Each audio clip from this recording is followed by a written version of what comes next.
14. Aleluia. Aleluia. Oh, adorado é o Senhor. E o versículo de número 29. Aleluia. Versículo 29 adiante. Amém? Amém. Diz assim: E ele disse: Vem. E Pedro, descendo do barco, andou sobre as águas, para ir ter com Jesus.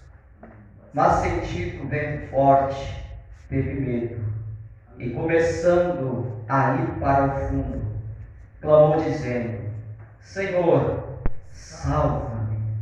Amém? Meus irmãos, diante desses textos sagrados, o Senhor ele colocou uma inspiração. E o Senhor ele disse para mim: fala que eu venho. Glórias a ti, Jesus. Diante das circunstâncias que o povo estava vivendo, o povo sendo oprimido pelos romanos, Jesus se apresentando, é muito interessante a gente observar que Jesus, ao começar a ser conhecido nas regiões, o povo sentiu um certo alívio, porque Jesus, eu costumo dizer, Jesus por onde ele passava ali, ele trazia alegria, ele trazia esperança, ele trazia conforto. Não somente isso, mas ele também anunciava acerca do reino de Deus. E é muito interessante, meus irmãos, que todos que se aproximavam de Jesus, todos eles tinham uma experiência para contar, seja pessoal ou seja de algo que eles viram. Aleluia! Se a gente fosse ver aquela mulher do fluxo de sangue, ela, ao ouvir falar de Jesus, e não somente ao ouvir falar de Jesus, mas sabendo que Jesus estava passando na cidade onde ela morava, ela colocou em seu coração, dizendo: se eu somente tocar, serei curada. Observe então que a fama de Jesus, aonde ele passava, era que ele fazia milagres, que ele curava. Então as pessoas, elas queriam estar perto de Jesus, elas queriam ter uma proximidade. Tanto é que muitos que se aproximavam de Jesus viravam íntimos dele. Por exemplo, a gente vê em João capítulo 11, Jesus, quando ele descia para Betânia, é interessante que ali havia uma família que sempre acolhia Jesus: Lázaro, Marta, Maria.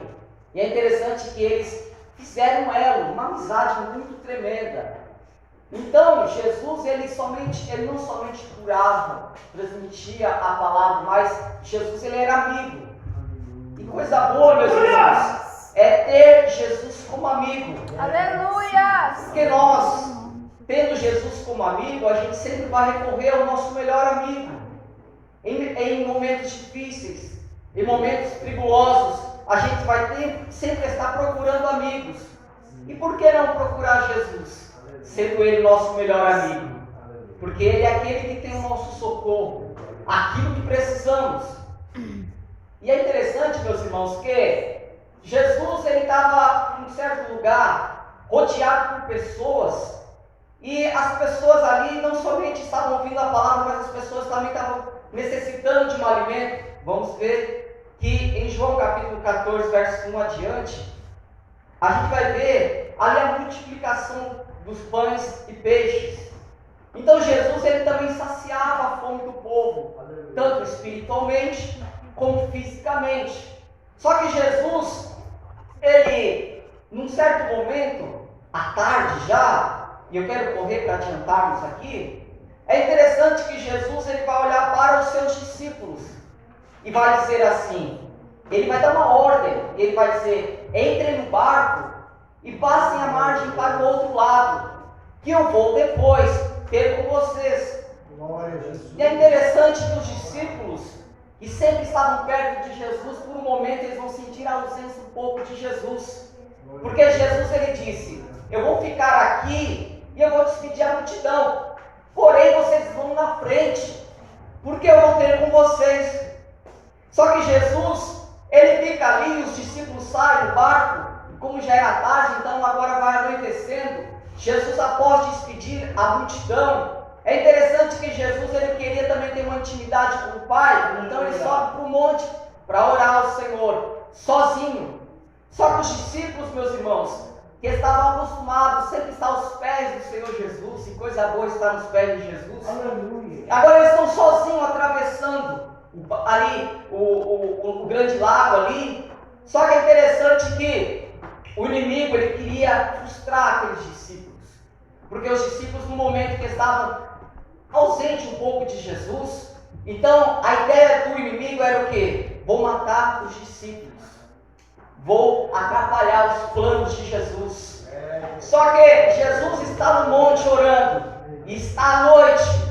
Só que o inimigo esqueceu de uma coisa, que o nosso Senhor é aquele que tem os olhos como chama de fogo, que Ele está no controle de todas as coisas, mesmo a gente não vendo, mesmo a gente não percebendo, mesmo nós não sentindo às vezes a presença do Senhor, não é sinal que Ele está ausente da nossa vida, Ele está olhando para nós. Então os discípulos vão se deparar com uma tempestade que se levanta ali. E é interessante que o vento vinha empurrar o barco. E é interessante que Mateus disse que o barco estava sendo despedaçado pelas ondas.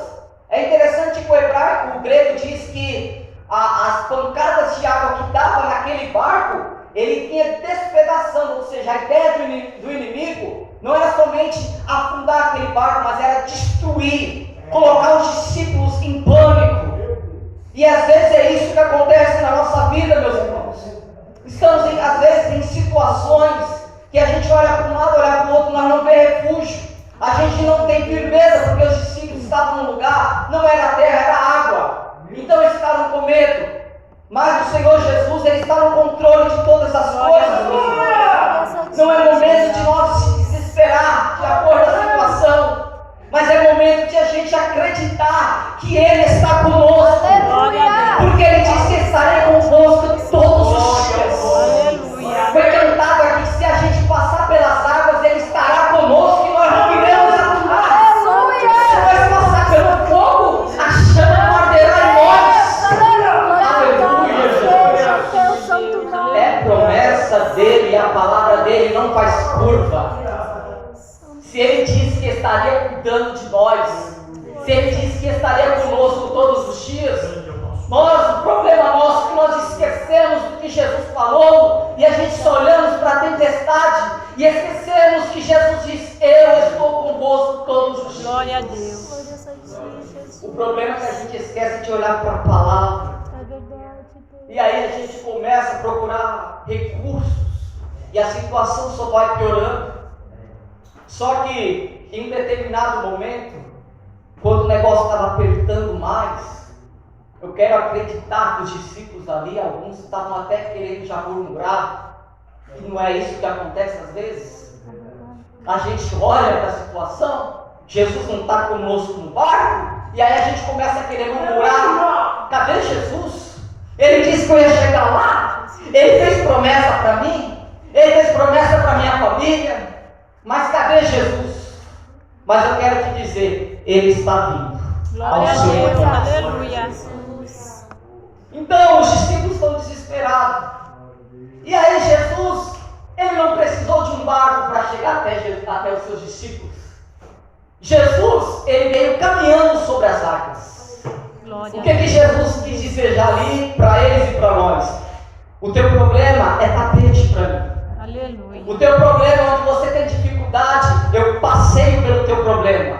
Ou seja, Jesus está dizendo: eu conheço o teu problema, eu conheço a tua luta, eu conheço o teu sofrimento. Ei, às vezes você está sozinho em casa, mas Jesus está te vendo lá. Aleluia. Aquilo que você está pensando neste momento, Jesus sabe o que você está pensando. Isso é uma coisa terrível, meus irmãos. Porque como foi aqui falado sobre Jacó, quando Jacó ele foge da casa, que ele tem que ir para a casa do seu tio,